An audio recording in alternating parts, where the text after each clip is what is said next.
Cristiano ரொனால்டோவே வந்து ஒரு பேட்டியில சொல்லியிருக்காரு. நான் எப்பவுமே ரெக்கார்ட்ஸ ஃபாலோ பண்ண மாட்டேன். ரெக்கார்ட்ஸ் தான் என்ன ஃபாலோ பண்ணும் அப்படின்ற மாரி சொல்லியிருப்பாரு. அவர் எந்த இதில சொன்னாருன்னு தெரியல. அந்த மாரி அவர் இப்போ யூடியூப் சேனல் ஆரம்பிச்சிருக்காரு. ரெக்கார்டு மேல ரெக்கார்டா வந்துட்டுருக்கு. நெறைய டிபேட்லாம் போயிட்டு இருந்தது. இந்த மாரி கிறிஸ்டியானோ ரொனால்டோ வந்து நெறைய சோஷியல் மீடியால வந்து அலோவ் பண்ணல.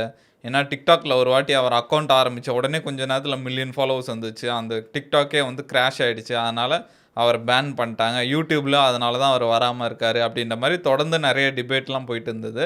இப்போ ரீசென்ட்டா ஒரு 2 நாளைக்கு முன்னாடி வந்து கிறிஸ்டியானோ ரொனால்டோ வந்து ஒரு சேனல் ஆரம்பிச்சிருக்காரு. யூ ஆர் கிறிஸ்டியானோ அப்படின்ற மாரி ஒரு சேனல் ஆரம்பிச்சிருக்காரு. ஆரம்பிச்சு அவரோட Xல வந்து ஒரு போஸ்ட்டும் போட்டிருந்தாரு. இந்த மாரி என்னோட ஃபேன்ஸுக்கு என்னோட கிஃப்ட் இது.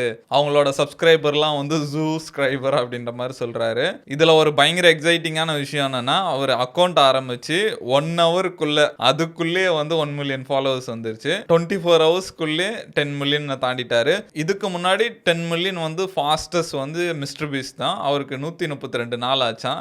மனுஷன் ஒரே நாள்ல அந்த ரெக்கார்ட பீட் பண்ணிட்டாரு. அதுவும் இல்லாம ஒரு நாள்லயே 20 மில்லியன தாண்டி போயிட்டாரு. இந்த மாரி ஸ்பீடு கூட ஒரு வீடியோ போட்டிருந்தாரு.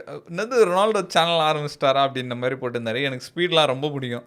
செம்ம ஃபன்னியா இருக்கும். அந்த மாரி 28 மில்லியன் அவரோட சப்ஸ்கிரைபர் 28 மில்லியன ஒரு நாள்லயே தாண்டிட்டாரு. எப்பவுமே ஸ்பீட் வந்து ஏதாவது மைல்ஸ்டோன் அச்சீவ் பண்ணும்போது 10 மில்லியன் 20 மில்லியன் அச்சீவ் பண்ணும்போது ஏதாவது ஒரு பெல்ட்டி அடிச்சுட்டு சிஸ்டம் உடைச்சிருவாரு. அந்த மாரி ரொனால்டோ வந்து அவரோட சப்ஸ்கிரைபர் 28 மில்லியன் தாண்டினோடனே ரொனால்டோ தாண்டிட்டாரு அப்படின்ற மாரி அவர் சிஸ்டத்தை உடைச்சிருவாரு. செம்ம ஃபன்னியா இருந்தது. இப்போ போட்டியே வந்து மிஸ்டர் பீஸ்ட்டுக்கும் ரொனால்டோ சேனலுக்குன்னு தான் சொல்லலாம். நிறைய ஆன்லைன் ஸ்ட்ரீமர்ஸ்லாம் வந்து லைவ் கவுண்ட் டவுன் போட்டுட்டு இருக்காங்க. மிஸ்டர் பீஸ்ட் சேனலுக்கும் ரொனால்டோ சேனலுக்கும் ஒரே நாளில் வந்து 20 மில்லியனை தாண்டி அசால்ட்டாக தாண்டிட்டார் ரொனால்டோ. இப்படியே இந்த ஸ்பீடில் போனார்னா 21 நாளில் வந்து மிஸ்டர் பீஸை தோக்கடிச்சிருவாரு அப்படின்ற மாதிரி வந்துட்டுருக்கு. அதுவும் இல்லாமல் இப்போ அவர் பீட் பண்ண ரெக்கார்ட் எல்லாமே ப்ரீமியர் லீகை தோக்கடிச்சிருக்காரு, ரியல் மேட்ரிட் தோக்கடிச்சிருக்காரு, அந்த மாதிரி நிறைய பேரை தோக்கடிச்சிட்டாரு. மனுஷன் செம்ம ஸ்ட்ராங்காக போயிட்டுருக்காருன்னே சொல்லலாம். அந்த மாதிரி இந்த சேனலில் அவர் ஒரு ப்ரீ பிளான்டாக தான் பண்ணியிருக்காரு. திடீர்னு ரேண்டமாக ஸ்டார்ட் பண்ணல. அவர் பக்காவாக ஒரு செட்டப்லாம் வச்சு ஒரு பாட்காஸ்ட் செட்டப் மாதிரி பண்ணிட்டு அதில் அவர் வீடியோஸும் போட்டிருக்காரு. சின்ன சின்ன ஷார்ட்ஸ் வீடியோஸ் மாதிரி தான் இருக்குது, லென்த்து கூட இல்லை. அப்புறம் அவங்க ஒய்ஃப் கூட ஒரு வீடியோ போட்டிருக்காரு. அவங்களுக்கு என்ன பிடிக்கும், எனக்கு என்ன பிடிக்கும், அந்த மாதிரிலாம் கேட்டு அதுக்கப்புறம் பார்த்தோன்னா அவர் ஒரு டீமே வச்சுருக்காரு போல். பார்த்தா அவர் ஸ்கிரிப்ட் மாதிரிலாம் படிச்சுக்கிட்டு இருக்காரு. பின்னாடி இந்த கேமராமேன் ஆக்ஷன் கட் அதெல்லாம் சொல்லிட்டு இருக்காங்க. அதான் பக்காவாக இறங்கிட்டாரு. இப்போ நம்ம ஷூட் பண்ணிட்டு இருக்க டைம் வந்து 44 மில்லியனை தாண்டிட்டாரு சப்ஸ்கிரைபரு.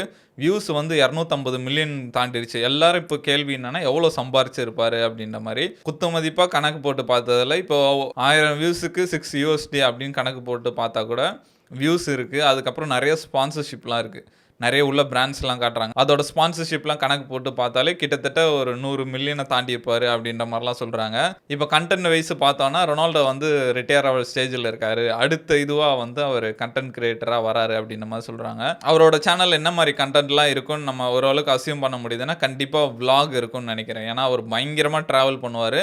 அதுவும் அவர் போகிற ஸ்பாட் எல்லாமே இப்போ துபாய் போய் இறங்குறாங்கன்னா துபாயில் இருக்க எல்லா ஃப்ரெண்ட்ஸும் வந்து எங்கள் வீட்டுக்கு வாங்க, எங்கள் இடத்துக்கு வந்து பாருங்கள், அந்த மாதிரி சொல்லுவாங்க. அந்த விளாக்ஸ் எல்லாம் இருக்கும் அப்படின்ற மாதிரி சொல்கிறாங்க. அதுக்கப்புறம் கண்டிப்பாக வந்து ஃபிட்னஸ் இருக்கும். ரொனால்டோ இவ்வளோ நாள் டாப்பில் இருக்காருன்னா அதுக்கு முக்கியமான காரணமே வந்து அவரோட ஃபிட்னஸ் தான். அந்த ரிலேட்டடாக வீடியோஸ் இருக்கும்னு நினைக்கிறேன். இன்ஸ்டா ஃபாலோ பண்ணியிருக்க எல்லாருக்குமே தெரியும் அவர் வந்து டெய்லி சைக்கிளிங் பண்ணுற மாதிரி இருக்கும், இல்லைனா ஸ்வானா அந்த மாதிரி ஏதாவது ஃபிட்னஸ் தான் அவர் எப்போவுமே ரெகுலராக அப்டேட் பண்ணிட்டு இருப்பாரு. அதுக்கப்புறம் வந்து பாட்காஸ்ட் இருக்குன்ற மாதிரி நம்மளுக்கு ஒரு ஐடியா வருது. ஆல்ரெடி 2 பேரும் உட்காந்து பேசிகிட்டு இருக்க மாதிரி ஒரு வீடியோ இருக்குது. கண்டிப்பாக பாட்காஸ்ட் பண்ணாருன்னா செம்ம ஹிட் ஆகும்னு நினைக்கிறேன்.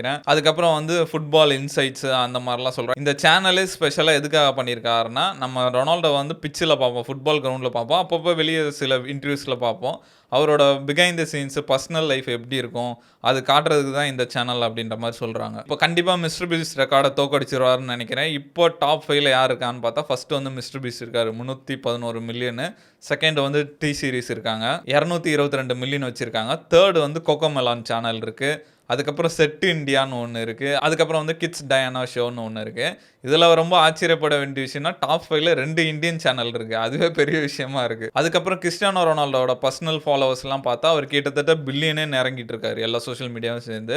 இன்ஸ்டாகிராமில் வந்து 600+ மில்லியன் வச்சிருக்காரு. எக்ஸில் வந்து 112 மில்லியன் வச்சிருக்காரு. ஃபேஸ்புக்கில் வந்து 170 வச்சிருக்காரு. அதுக்கப்புறம் இப்போ யூடியூப்ல வந்து 40+ மில்லியன் போயிட்டு இருக்கு. கண்டிப்பாக அவர் வந்து first person to reach 1 billion followers ஆயிடுவாருன்னு நினைக்கிறேன். இன்னும் கொஞ்சம் நாள்ல. இதெல்லாம் பார்க்கும்போது எனக்கே ஆச்சரியமா இருந்தது. எப்புட்றா ஒரு மனுஷனுக்கு இவ்ளோ லவ் இருக்கும் அப்படின்ற மாரி நானே யோசிச்சுட்டு இருந்தேன். இன்னும் அவர்கிட்ட அவ்ளோ ஸ்பெஷலா இருக்கு அப்படின்ற மாரி நெறைய யோசிச்சுட்டு இருந்தேன். ரீசென்ட்டா சவுதியில வந்து ஒரு பாக்ஸிங் மேட்ச் நடந்தது. பிரான்சிஸ் என்கானா அவரோட மேட்ச்.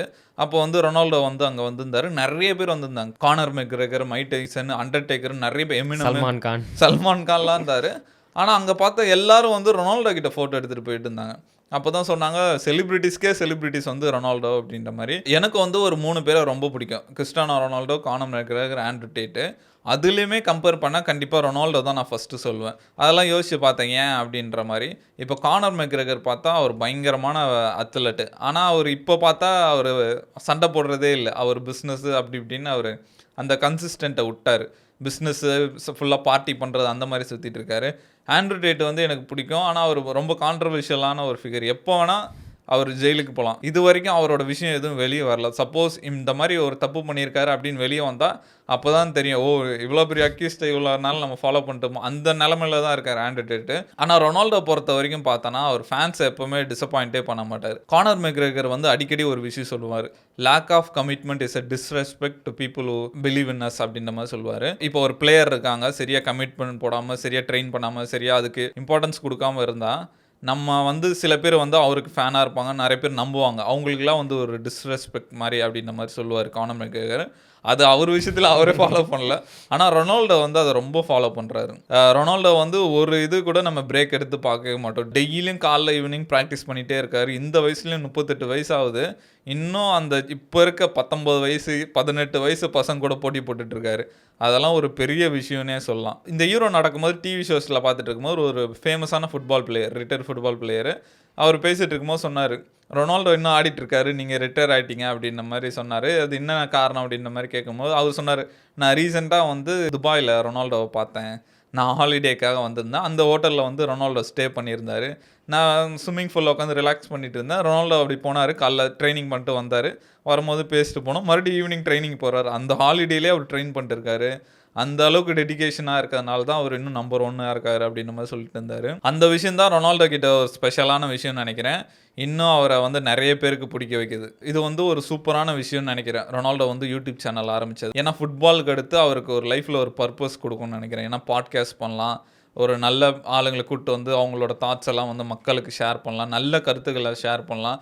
ரொனால்டோ இன்னொரு விஷயத்துல ரொனால்டோ சூப்பரான விஷயம்னா, அவர் ஒரு சூப்பரான ஃபாதரும் கூட. அவரு கிட்ஸ வளர்க்குற விதமே ரொம்ப நல்லாருக்கும். அதுவும் இல்லாம அவர் மைண்ட் செட்லாம் பயங்கரமான மைண்ட் செட். கண்டிப்பா எல்லாருக்கும் தெரிய வேண்டிய விஷயம். இவ்ளோ ரீச் இருக்க ஒரு ஆள் வந்து நல்ல நல்ல விஷயத்த பரப்பும்போது, அது நெறைய பேர போய் சேர்ந்தடையும்னு நெனைக்கிறேன். நீ கிட்ஸ்ன்றப்ப தான் எனக்கு ஞாபகம் வருது. அவர் அந்த கோல்டன் பட்டன் வாங்குனப்ப கூட எடுத்துட்டு வந்து அவங்க பசங்ககிட்ட தான் சொல்றாங்க. "ஏய் இங்க வா, இங்க வா. இங்க உனக்கு ஒரு கிஃப்ட் இருக்குன்னு."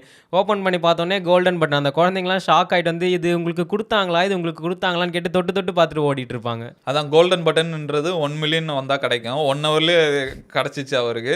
அப்ப சில்வர்லாம் அவருக்கு ஒரு கணக்கே இல்லன்னு நெனைக்கிறேன். ஆரம்பிச்சோனே சில்வர் வாங்கியிருப்பாரு. 10 மில்லியனும் தாண்டிட்டாரு. அடுத்து டைமண்ட் பட்டனும் வந்துரும். அது இன்னும் அவருக்கு இன்னும் வரல போல. அவங்களே யோசிச்சிருப்பாங்க. ஏன்பா எல்லா பட்டனையும் நீ ஒரே நாள்ல வாங்குவேன்னு நாங்கலாம் என்ன எதிர்பார்த்தோம் அப்படின்னு இருப்பாங்கன்னு நெனைக்கிறேன். இவ்ளோ ரீச் இருக்க ஒரு ஆளு, இந்த மாரி ஒரு நல்ல கேரக்டரா இருக்கிறது வந்து ரொம்ப பெரிய விஷயம்னு நெனைக்கிறேன். கண்டிப்பா ரொனால்டோ வந்து யூடியூப்லயே வந்து அதிகமா சப்ஸ்கிரைபர் இருக்க ஒரு ஆளா இருக்கிறது வந்து நம்மளுக்கெல்லாம் ஒரு பெருமையான விஷயம் தான் நெனைக்கிறேன். அவரு இன்னும் 20 நாள்லக்குள்ள மிஸ்டர் பீஸ்ட்ட தோற்கடிச்சாருன்னா செம்மையா இருக்கும்.